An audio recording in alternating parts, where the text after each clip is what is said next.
Well, I can say, no, I think it's maybe a little bit different. So I've known her a long time indirectly, not directly very much. And she was always of Indian heritage, and she was only promoting Indian heritage. I didn't know she was black until a number of years ago when she happened to turn black, and now she wants to be known as black. So I don't know, is she Indian or is she black? She has always identified as a black woman. She went to a historically black college. I respect either one, but she obviously doesn't. Tiwa, this discussion was meant to be an effort by Donald Trump to win over voters of colour. What went wrong?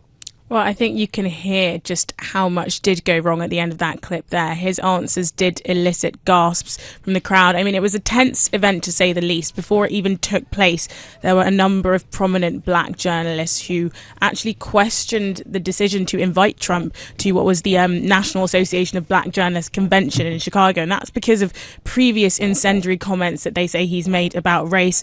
And you could say that he proved them right at that event. He questioned Kamala Harris's black identity, saying, quote, "I didn't know she was black." And that's despite the vice president having identified for a very long time as a black woman and attending, of course, Howard, a very prestigious and famous historically black university in the States.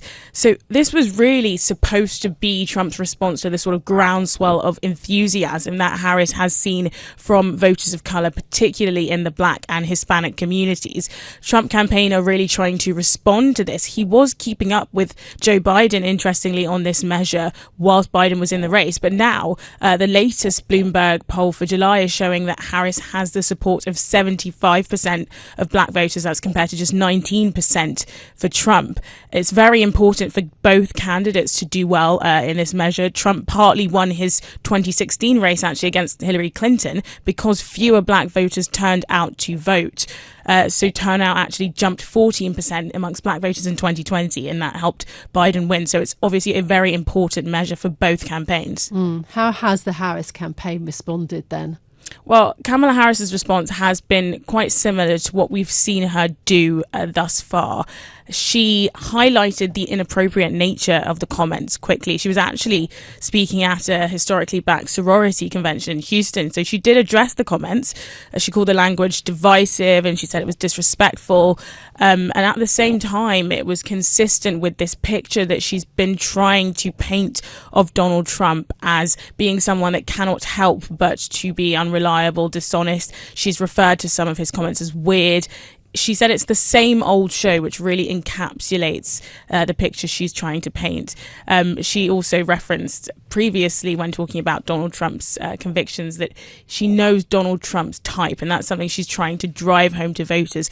She is the honest antidote to his dishonesty and his inappropriateness.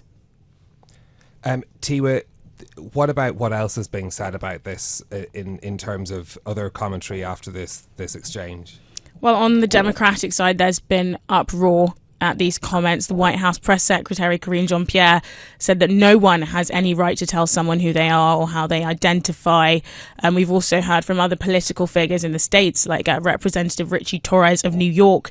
He described Donald Trump as a relic of a racist past. And actually on the Republican side, however, some of Trump's biggest supporters have been quick to jump to his defense. Running mate J.D. Vance pointing to the media reaction, saying it's hysterical.